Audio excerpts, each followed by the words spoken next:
Hello. Good afternoon, everyone, and welcome. We're pausing a few more minutes to allow folks to join the panel discussion. We will begin shortly.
Good afternoon, everyone, and welcome to the Afro-American Images 1971, The Vision of Percy Ricks panel discussion presented by PNC Arts Alive.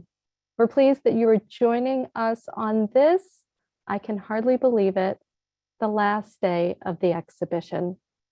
I'm Margaret Winslow, Curator of Contemporary Art at the Delaware Art Museum, and I am pleased to be joined today by our three panelists who will share their memories of and thoughts on Percy Ricks and his legacy.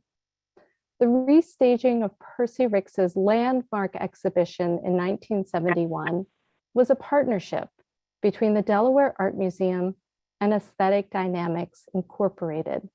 It was a partnership that was guided by members of our advisory committee and made possible by the public and private lenders to the exhibition and the generous support of our funders. The museum and Aesthetic Dynamics presented this exhibition to celebrate Percy Ricks's vision, recover this important history, and examine the Delaware Art Museum's history of excluding the African American community to ensure diversity, equity, and inclusion in the future.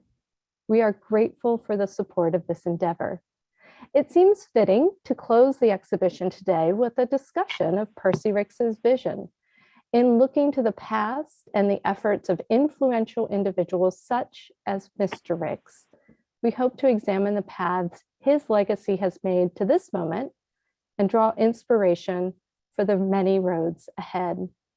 Our format today will follow our panelists responding to a series of questions about Percy Ricks, the influence he had on their lives, and what inspirations we can draw from his legacy. We'll then open up our discussion to invite questions from the audience. I ask that you please remember to mute yourselves when not speaking and utilize the chat function, which we'll be monitoring throughout the conversation. And now it is my great pleasure to introduce our panelists. James Ray Rhodes is the Executive Director of Christina Cultural Arts Center in Wilmington, Delaware. He joined that arts organization with extensive experience in nonprofit leadership and education. And I'll note that the powerful Edward Loper Sr. painting, Still Life with African Sculpture, included in the exhibition, was lent by Christina Cultural Arts Center.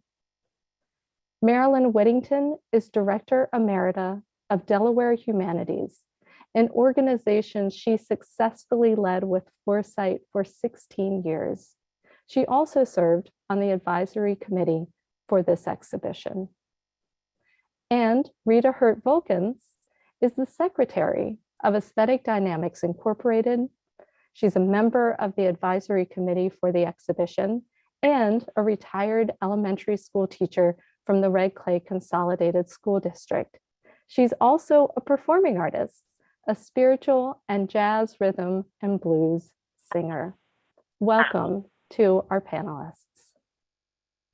As a means of further introduction, I'd like to begin our conversation by discussing how each of you knew Percy Ricks and how he impacted your lives. Rita, I will start with you.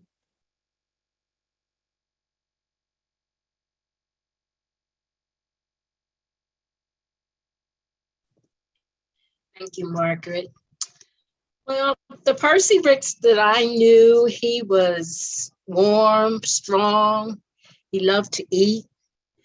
Good food, good conversation, always put a smile on his face. For a little man, he could really eat a lot of food. The Dr. Ricks that I knew also lived and breathed art, which he paired with education. He believed a saying that they had a mind is a terrible thing to waste. He turned it around and said, a terrible thing to waste is a mind. He was determined, and for him, no was not an acceptable answer. He focused around a set of principles that guided the work of a particular artist and a movement which he had no problem challenging. He was for the urban man or the urban artist. And I think his heritage and culture was reflective in his work, which he enhanced by traveling back and forth to Africa. On a personal note, I love Dr. Ricks. I had a lot of fun with him. I met him through my brother Arnold and my mother. Dr. Ricks often visited my second grade classroom, and he had the gift to engage a group of second graders in art projects that most people would not think about doing. This helped me in my career as far as teaching, which led me to know and believe that art was important in the classroom. As a teacher, in the years that I taught, we paper and pencil our children too much. We test them too much, and it becomes boring. And at times, for little people, they get anxiety, which really surprised me. But Dr. Ricks always felt that you should incorporate some sort of arts into the classroom. As I said, he took the challenge to do art projects that most people wouldn't do. And this helped me to clearly see how important it was to include and promote progressive creativity in the classroom through art and cultural diversity. My friendship with Dr. Ricks also supported my principle, which was his principle as well: teach the truth and teach it right, because it establishes permanency. Thank you. Thank you so much, Rita. I I like having the opportunity to learn a little bit more about the personality and that wonderful appetite. Like I love being able to add another dimension to the Percy Ricks that I unfortunately did not get to know. Marilyn, if you would share how you knew Percy Ricks and how he impacted your life.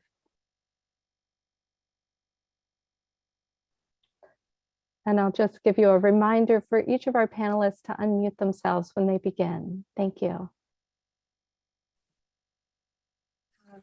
Like Rita, I had the great pleasure of knowing Percy Ricks as a young girl in elementary school.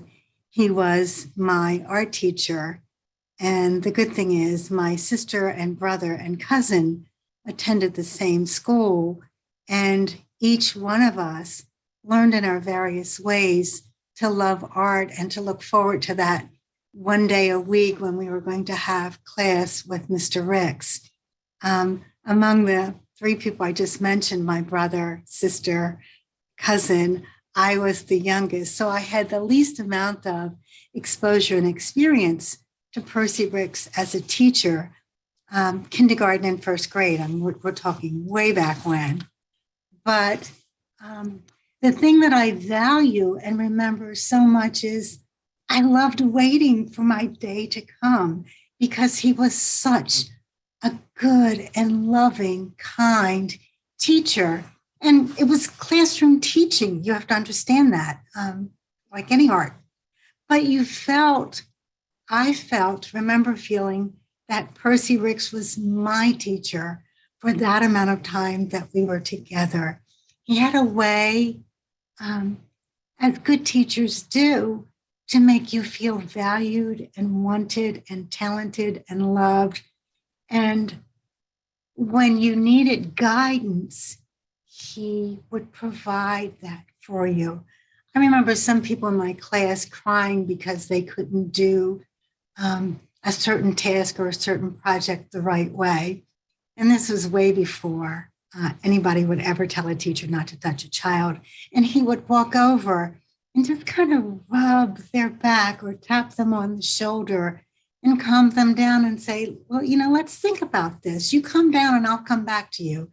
It's just that loving kindness that I remember most. But even more important than that, as the years go by and did go by, although I was never able to produce art, I would never ever call myself an artist. What Mr. Ricks did for me that has served me lifelong in the work that I eventually ended up doing was to have a love and appreciation for how things are structured and what things look like and what the person who did this particular thing might have been thinking. So he expanded for me, even at a very young age, this sense of appreciating art and appreciating creativity. It's going to sound really funny and odd, but I truly do credit Mr. Ricks in teaching me how to draw bricks. When you do a house, your first grade project is to draw your house. Well, we lived in a brick house, as did so many other people, and I never could get the bricks right. And I remember being frustrated. And I remember him walking over to me and showing me I had my lines, my horizontal lines correct. I just couldn't get those lines that, the every other line.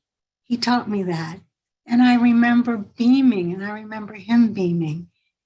And it's as important to me as learning to read a word. I learned to see how things were structured.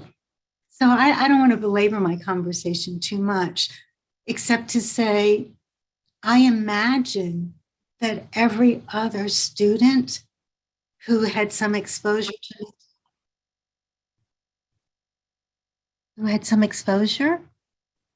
learned to enjoy art and art appreciation because of him. That's the essence of a good teacher to me. Marilyn, I love your comment. I like thinking about the correlation between looking closely and seeing, and what that means in regards to seeing situations, other folks around us, individuals. It's such a beautiful correlation, I think, to think about. Ray, if you could share your connection to Percy Ricks. Yeah, so good afternoon, all, and I'm honored to be on this panel to share a little bit about my experience and interaction with Percy. As a young boy growing up in Wilmington, right after the riots, I had developed this passion to be an architect. And my grandfather would take me, up and down Market Street, and we talked about how we would have to rebuild the city. And he would then expose me to folks in the industry. And one of the fortunate opportunities I had was to go to a discussion at People's Settlement where Percy Ricks was talking about art. And he was talking about, at this time, what artists, in particular urban artists, needed to do to try to help deal with the challenges that we were going to be faced with after the assassination of Dr. King. And even at that time, as a young boy, I just noticed how he was using this forum to teach. And obviously his education, at Howard University, historically Black college university, propelled him into the urban aspect of it. But he was so passionate about the field of art.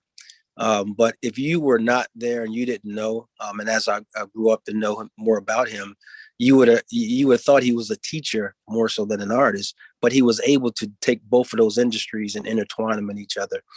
Very passionate about teaching and very passionate about the arts. And as I had to go through a transition period in my life after practicing architecture for 25 years, I said, you know what, at the downturn of the economy in 2008, it was nothing else more I wanted to do but teach. And it was based on this interaction with Percy, because it made me feel like, you can have an impact on a person's life or lives, children's lives or whoever. And that impact could ultimately be exponentially revealed in the community. So as I ventured into teaching, I taught math at every level, elementary, middle school, and high school. It was always a reflection of my interaction with Percy as I was looking to connect with the children. Not think about testing, not think about X's and O's and marking circles on a box. It was, how can I connect with this child to get them to understand the importance of education? And mathematics is not an easy subject to learn. So I had to meet children where they were. And it was my reflection back to Percy when he talked about, the artists and the plight of the artists, and then education and what we needed to do. And I still think it's probably the number one factor that we don't focus enough on in our communities is education, because once a person's educated, you give them a lot more ammunition to deal with the challenges, whether it's political, social, economic. But if you don't have a broad basic education on those components, you're probably behind the eight ball. So he was also one of the persons who asked the question of me as a young child when my grandfather introduced me to him was, why do you want to be an architect? And now everyone talks about you need to know your why. So when I talked about I wanted to rebuild our city because of all the riots, the looting and the burning, he says, well, as long as it's not focused on things that don't matter, your focus is on great matter, and that's rebuilding your city. So always understand your why. So when I got into education, the why wasn't just to, sustain a standard of living after the economy, was in the ruck, but it was also to reach children. And I've been tutoring and mentoring for 30 years. And as I, transitioned to Christina, I found out he was very instrumental in catalyzing our programming at Christina to get that cultural component in it, which we do today, not just the arts, but we try to get our students to focus on all those cultural challenges and issues that we deal with every day. And it was Percy who introduced these cultural components to Christina that propelled us to where we are today. So very passionate, very galvanizing, passion for teaching and education, and also he carried the plight of the African American artist probably better than any other artist that I know. Thank you so much, Ray. And I think you've perfectly set us up for the next question, which is focused, or we'll kind of focus a bit more on Percy Ricks's vision, the why. Why is this, all of the different ways that he's doing it, whether it's through the exhibition in 1971. And each of you have touched on this a bit, but I'd love to kind of focus in on what you each think. Was Percy Ricks's vision, that core vision for his community?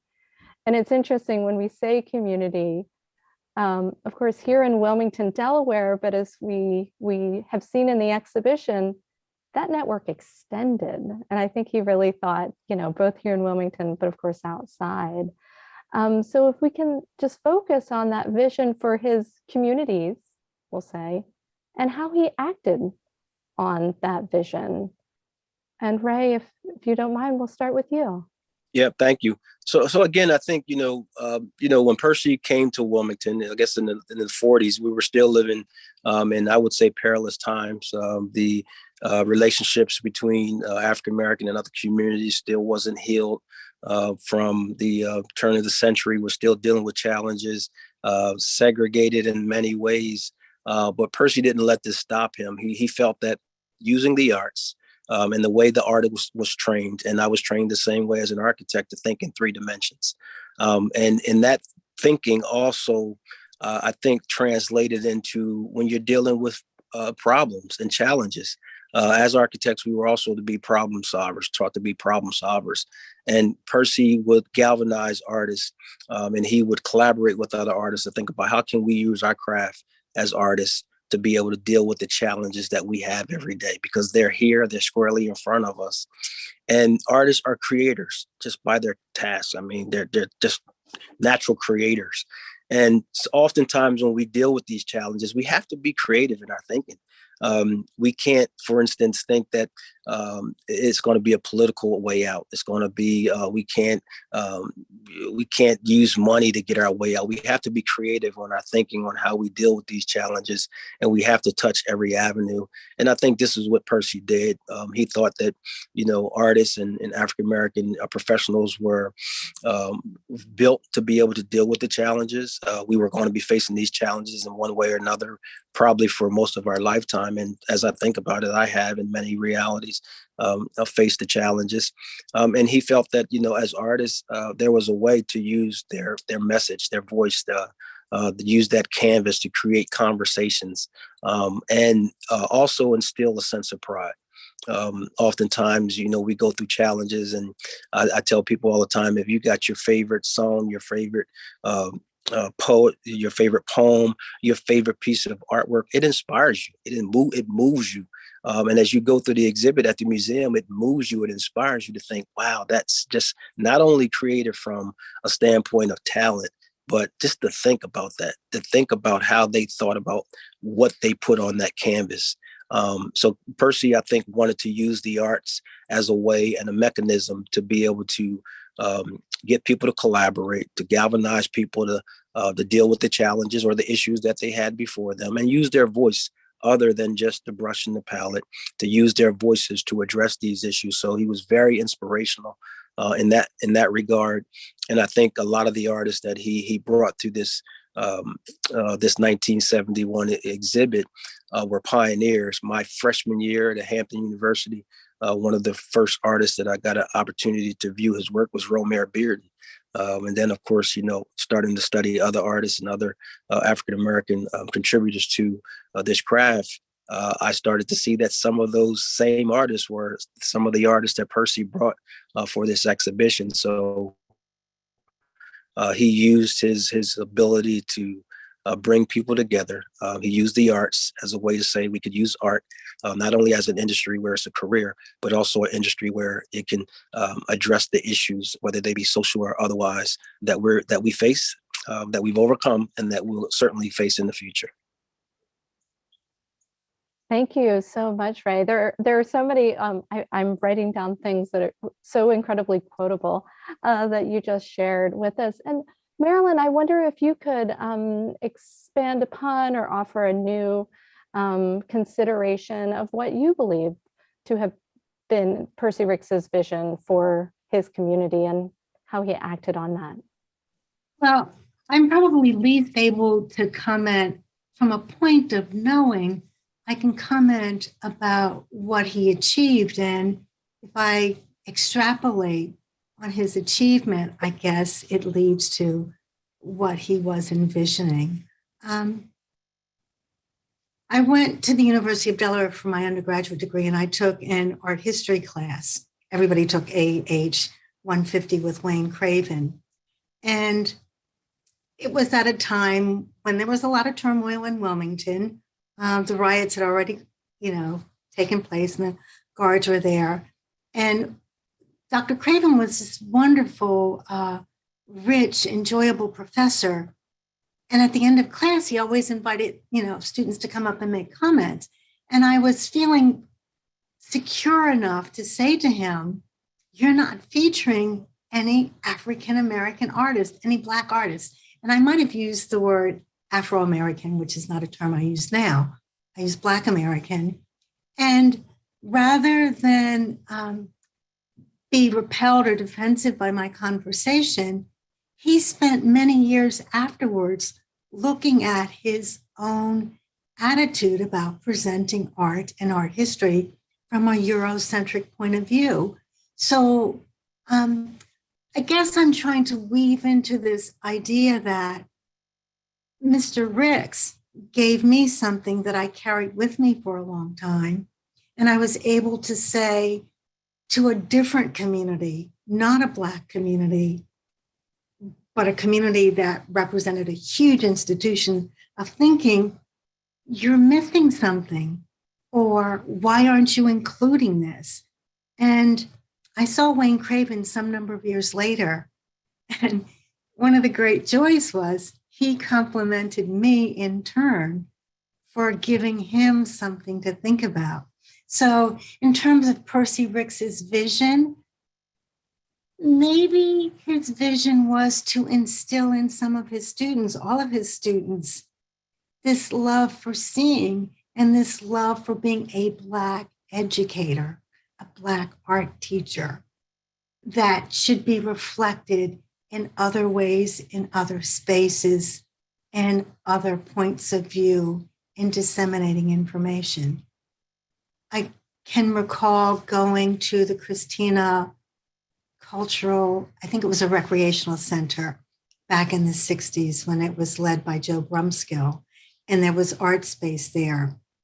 Percy Ricks and Ed Loper and Jim Newton and Simi Knox, they were producing there. And it was his vision, I believe, to make sure that art was a part of the recreation. It wasn't just about sports, and it wasn't just about writing poetry or reading that. And if you think about it, he had the most compelling case. I think that was his vision, to give us a way to express ourselves visually and with our hands, to be a producer of objects. So he achieved that, whether it was his vision as I saw it or not. I don't know if that helps you, Margaret. And well, incredibly. And I think about that, that vision and that desire, of course, and this is the wonderful part of the conversation, is how we see that extending through so many individuals, and then subsequently how that vision was continually carried forward. Rita, I wonder if you could add to this discussion about Percy Ricks's vision for his community. Well, as always, I believe his vision, again, was centered around education, development, and training the urban artists. And he was focused on the youth. He wanted to create that path that we could follow him behind.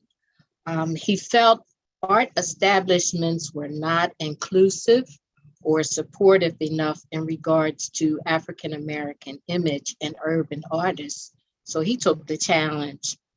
Murals were his specialty, and he used that platform to promote his cultural message, in addition to mentoring students and teaching at various institutions of higher learning. Denied funding and support made him more determined to promote his vision. And that is evident in the collective work of the Afro-American Image of 1971, the vision of Percy Ricks. And I like to add Dr. Most people call him just Percy, but he earned that title, Dr. Percy Ricks, which was presented 50 years ago at the Wilmington Armory. And now we are celebrating this first time historical event through the collective efforts of the Delaware Art Museum and Aesthetic Dynamics Incorporated, with the help of two wonderful men, Dr. Newton and Arnold Hurt, who were determined to see that Dr. Rick's vision came to fruition. What we've done these past several months with the art exhibit is great. The opening night was phenomenal. And I think I said this to you, Margaret. I don't know if you heard me, because we were all excited that the Delaware Art Museum that night became the community museum. And I'm just so grateful. And I feel that the path that he established for this event now has a new journey with a new beginning. Thank you so much, Rita. Well, and you've beautifully transitioned to the final question that I'll put forth to the panel for discussion is that future. So all three of you represent pillar organizations in the community of Wilmington: Christina Cultural Arts Center, Delaware Humanities, our public school system. You have all, I love thinking about Percy Ricks's legacy coming through and visions coming through and extending to you all and to all of the communities that you three have touched and continue to touch. And I wonder, and this is a big question, what does it look like for Wilmington to carry Percy Ricks's vision into the future? And Marilyn, I will start with you, unless you'd like to tag a fellow panelist. No, I'll start. And I know that Rita and our current new director at Christina Cultural Arts Center will add and expand and enrich, maybe. I joined Rita in thinking that the Delaware Art Museum, along with Aesthetic Dynamics, did something phenomenal and long-lasting. And we need to find ways to put all of us who saw the show should at least try to get a copy of your catalog and make it a part of every school library. It's a phenomenal documentation of Black art through the lens of a single person with his good friends and colleagues from around the nation, probably the region, in their artistic endeavors and efforts. I mean, the content in the catalog, it's rich and it's wonderful. It's got contemporaries like us making comments on work that was produced, 70, 80 years ago. Artists whose names we need to look up and make them as familiar as authors of books and poets. I mean, we're all going to learn and remember Amanda Gorman, but maybe we need to learn and remember Sam Gilliam and Simi Knox and Maylou Jones. These are people, this presentation, this catalog that you've produced for Wilmington and the larger community. It is a rich and wonderful resource. It's like the best dictionary of art history, Black history that Delaware has ever produced, the Delaware Art Museum has ever produced. And I think it has great meaning. So as the Delaware Art Museum might move forward, it's not my place to say, but it's certainly my opportunity to suggest that this catalog is a wonderful touch point. It's a wonderful starting because it references a couple of other exhibitions that featured Black artists, but it really goes way back to 1971. And that was the moment. That was the essence that will serve us in this community and elsewhere for a very long time. So I think we can keep alive his vision with the production of this catalog and people digesting it, whatever age they are. You know, it's one of these pieces that needs to be on your shelf, like a good cookbook, like a good Bible. I mean, I think I've said it. Beautiful. Thank you so much, Marilyn. And I appreciate you sharing that good recommendation for folks to go out and pick up the catalog. And I will take the opportunity to share that, like the Wilmington 1968 source book, we did take this opportunity to mail catalogs to colleges, universities, public schools throughout the state of Delaware to ensure that it's there on the shelf when students are eager to have it. Yes. Rita, I'll look to you. How do we carry this amazing vision forward into the future?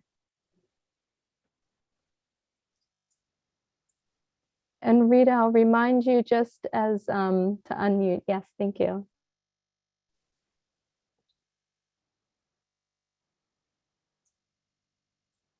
There we are. Wilmington can carry the vision of Dr. Percy Ricks into the future through partnerships, by extending the goals and objectives of Aesthetic Dynamics Incorporated in the arts, by sponsoring programs that promote productive, progressive creativity for the urban artists and students. This continuance of delayed honor for a legendary man with a vision of an artistic movement can be preserved and forward through creative use of the arts and science for humanity and restore what slavery took away. Here it is, right there on the emblem. This, as my friend said, this book needs to be spread. This is, I don't even know how to say it. This book is heavy with information and people that we should know about that labored hard in the vineyard so that others could follow this path. This book is beautiful, and I'm so glad to have it. And I'm thankful for the initiative, again, of the Delaware Art Museum in collaboration with Aesthetic Dynamics. Again, this project was phenomenal, and I look forward to the extension of it in the future in the community. Thank you, Margaret. Thank you so much, Rita. And I'm going to repeat what you shared, the creative use of the arts and sciences for humanity. Aesthetic Dynamic Incorporated's tagline, a tagline that is just as relevant, as you're pointing out, today as it was 50 years ago. Thank you. Ray, I look to you. You know, it's so wonderful thinking about Christina Cultural Arts Center. I love, that you shared with the audience the impact and influence that Percy Ricks had on the program of Christina Cultural Arts Center in years past. How are some of the ways we think about his vision moving into the future? Yeah, again, I think I mentioned earlier the importance of education. And when you get, I think when you can get in front of a classroom or a group of people to share a little bit of our history, which sometimes is lost, sometimes it's stolen. It's important that we can continue to keep that at the forefront. One of the ways I would like to see it is because of his impact, not only locally, but regionally and nationally. Here locally, we should take the steps to make sure that anywhere art is taught in our public schools, that this book would be a part of the curriculum. And we engage students of all colors, all genders, Yes. all ethnic backgrounds to talk about the impact of what Dr. Ricks's work was. And that would just be a small step. It may not be a textbook that they will be required to purchase, but you use the book to talk about the impact that Dr. Ricks had here in our community, which also influenced other artists nationally. He's a giant, and you hear all the time, we stand on the shoulders of giants, so we have to stand on his shoulders to continue this legacy. I like to think in it of a race, and like to correlate it to being in a race, and you have 5 or 6 members, or typically you have 4 members, and you take your part of the race, and then you pass the baton on to the next runner, and the next runner, and then ultimately that last runner gets to the finish line. But I like to think that success is a journey and not a destination, and this is like a lifelong a relay race where we go from generation to generation, or pioneer to pioneer, passing on the legacies of the things that we were taught in the past.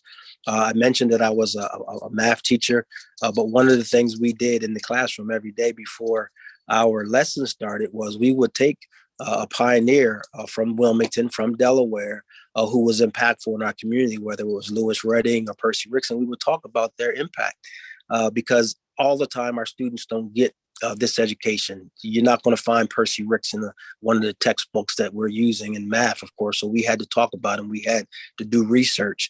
And this is the way we do it. We keep these pioneers prominent. We do so at Christina. They're lined on our walls. We use the arts to talk about those important and sometimes those hard issues, those difficult conversations that we have. We use the arts to be able to do that.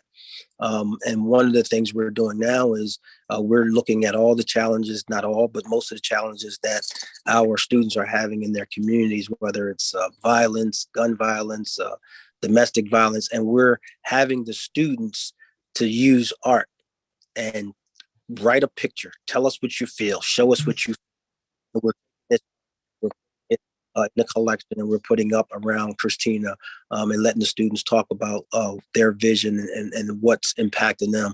But again, art, like music, is that universal language. It takes on different appeal to different people, but it's very inspirational. And I think that's one way that we can carry on his vision, is making sure that this book is in the classroom of all schools. And if we have to do it nationally to get it nationally, let's do it nationally.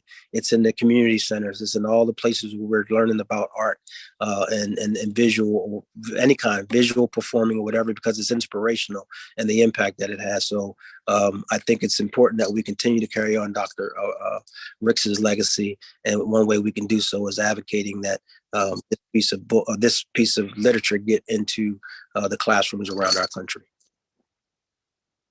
Thank you so much, Ray. I also, just a beautiful thought about a relay race. I just want to hold this as inspiration. When you're there, you're waiting, you have to look back, right? You have to look and see when that person is coming forward to you, handing the baton so you can sprint ahead towards the future. So I really love that analogy. I want to make sure that we have time for questions from the audience. I have been monitoring the chat. There's one that came in to me, and I'm going to invite Jean Ricks to unmute so that we can hear something that she has to share. Jean, I hope that you can hear me. Thank you. Yes, and thank you everyone for your kind words. I wanted to read. I'm a musician and a rare in our family. Uncle Percy was my touchstone. He was the one that always encouraged me to keep performing, keep writing. He was the one person that got me. And I wanted to just share with you, he was also prolific as a writer. And he wrote this letter to me, and I wanted to just share a small portion out of this 4-page message from May 16th, 1996. He says, if you never commit yourself, if you never express yourself, then yourself becomes indecisive and insignificant. You then begin to calibrate selfishness. It results in an annihilation of self. It seems most of us know and experience only the bare facts of living. They are of no value unless they can be interpreted in some form of artistic creativity. Those who are blessed with the gift to do this can gain vital spiritual freedom within the restrictive boundaries imposed upon them by an insensitive, insecure society from which there appears to be no escape. And that speaks to his vision for the arts and the role that the arts plays, and the role that the responsibility of artists, musicians, anyone who has that creative urge to create. Jean, thank you so much for sharing such a beautiful personal message that I think we can all draw so much from. It's also a reminder, we've talked so much about Percy Ricks as an incredible visual artist, as a creative thinker, as an educator, as a writer. I mean, it's just the way that he constructs thoughts, words, sentences, paragraphs. It's like a whole other place that I think we can find inspiration and exploration. I'd like to open it up to the audience. I invite you to unmute yourselves, or if there's a question that you want to pop in the chat, I can read that as well.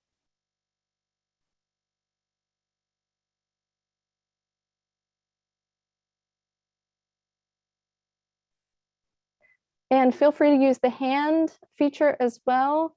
Jay, I hope I'm reading that correctly. Jay Street, that you have a question. Yeah, I had kind of a question and a general. I honestly wanted to make sure that from my end that I said thank you to everyone involved with every piece of the exhibition, because, I'm a musician, I'm an artist, and I've said this before, but a lot of what the exhibition has done for me has given me a really clear perspective and picture of what my role and responsibilities are as an artist. And I guess my question really is for anyone to answer who kind of knew him on a personal level. I'm really curious to know what you think he would be saying specifically to, the younger generation of artists right now. Like, what would be some of the main things that he would be trying to tell us? Because things have changed, but they're also very much still the same. And I'm just interested in hearing, because it's important for me to be as connected to catching that baton, like you said, Mr. Rhodes, as possible.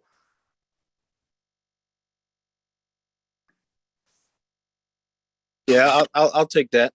So Jay, that's a good question. And I think oftentimes as professionals, I would say generally, and I'm just going to make a generalization, I think oftentimes we get so wrapped up in our professions that we lose sight of the greater good, whether that's an issue in our community, issue that's going on nationwide. But I think as artists, and I'll say we because I'm an artist, a musician, and an architect, I think we have such an innate ability to, as I talked about, being creative in how we get to these solutions. And our thought process, I think, has to be expanded based on our training.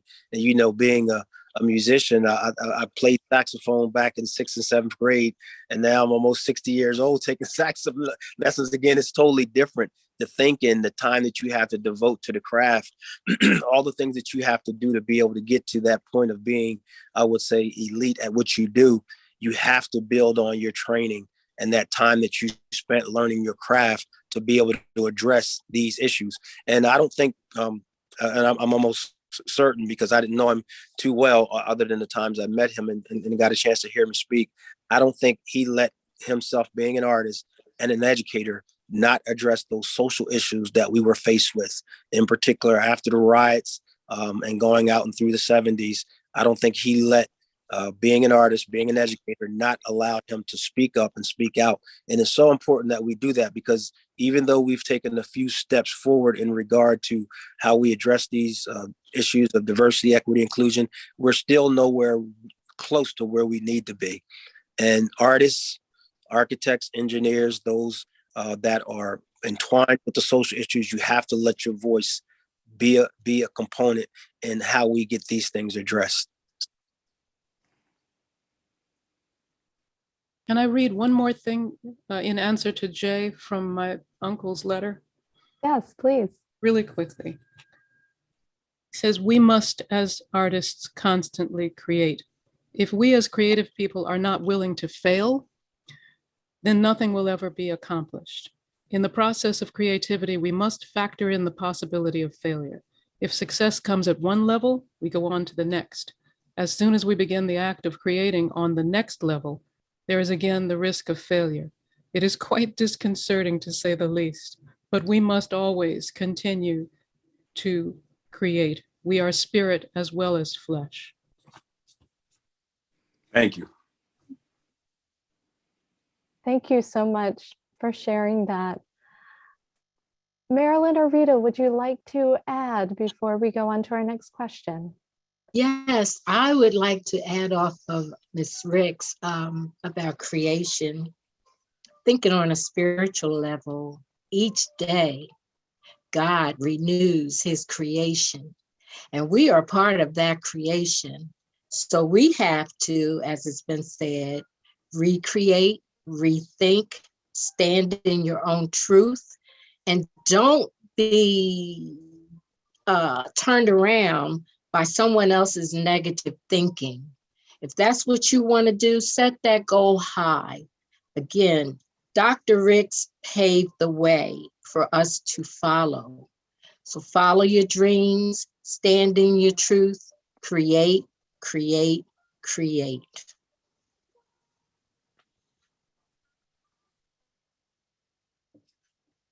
Wonderful, thank you.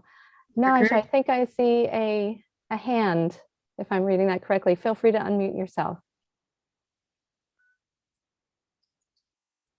Margaret, were you talking about me? I raised my hand so I could join in the conversation. I don't know whose hand you saw raised. Yes, no, please join in as well, Marilyn. Well, I just think it's important. I really like that Ms. Ricks has shared Mr. Ricks's, her uncle's, ability to write and express so clearly, so crispy, and with such hope, because that's another part of the art world. Not all of us are going to be these masterful presenters as his exhibit displayed and gave to us, but there is an opportunity to write, to be an art critic, to be an art appreciator, to be an essayist, to be a studier of the producers who are creative in that way. If your command is not one where you can produce a piece of fine art, maybe you can write about the person who does do that piece of fine art. And I think that's one of the responsibilities the Delaware Art Museum can take up, to include people in the curatorial staff, to include people in the cataloging, to include people in the communications. You heard the words from Mr. Ricks himself, that in addition to the collective, he was a big man. And I'm learning in this conversation how much larger than life he was at the time he walked this side of the earth. It's wonderful. That's all. Thank you, Marilyn. And Naj, did I see? Yes, feel free to unmute yourself. Hi. So I just want to say on behalf of Naj and Jay, we are so thankful to the Delaware Art Museum and to everyone involved for allowing us to be a part of the exhibition. Like he said, we learned so much, not just about our history, but about ourselves as artists and where we sit within the community. And knowing that Dr. Ricks was about community building, and this can be from either all four of you or one of you, whomever, if he were to look at the current climate of our community of artists today, what do you think he would say? Well, I think I'll take that one, Naja, and good seeing you. I think he was so passionate about the fields or the crafts or disciplines, I will call them, education and art. I think he would constantly tell us that we have to do more. We have to do more as artists. We have to do more as educators to address the population that is probably most vulnerable, and that's our young population, our teens and our young students. We need to get them galvanized. We need to get them to want to appreciate art. We need to talk about how art it could be a successful career. Why it's important to get educated and then educate if we need to. He would say we need to do more. We can't rest on our laurels. We have a lot of challenges before us, but if we were to continue to engage all those that we deal with daily, our elected officials, our institutions, our corporate institutions, and use art and use education as components to address a lot of the challenges that we're faced with, it will go a long way. I have a student who never thought about collecting art. I have a piece of artwork, and I told them when I purchased it and why I purchased it and what it could do as far as appreciation. And he was just astonished, and he was just amazed at what art could do and why we need to support our artists. But again, not having that conversation, just letting that piece of art hang on a wall, not talking about it and why it's important, that young student probably would have never thought about collecting art as he got older. So we have to continuously do more. We use more at Christina as an acronym for a model of relative excellence. And we like to be able to exhibit more and do more and give more and be more in all that we do, whether it's talking about our pioneers like Dr. Ricks, Ray Jones Avery, and someone mentioned Mr. Brumskill. All of those pioneers, we have to do more to get them in front of our young children and to get them in our communities for folks who don't know about them. So I would say we have to do more in those two realms. Thank you.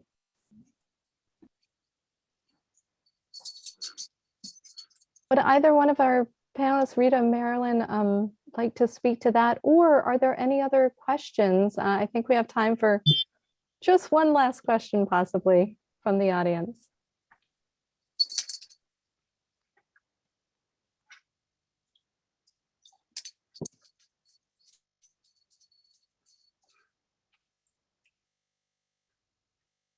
Well, we are at 3 o'clock.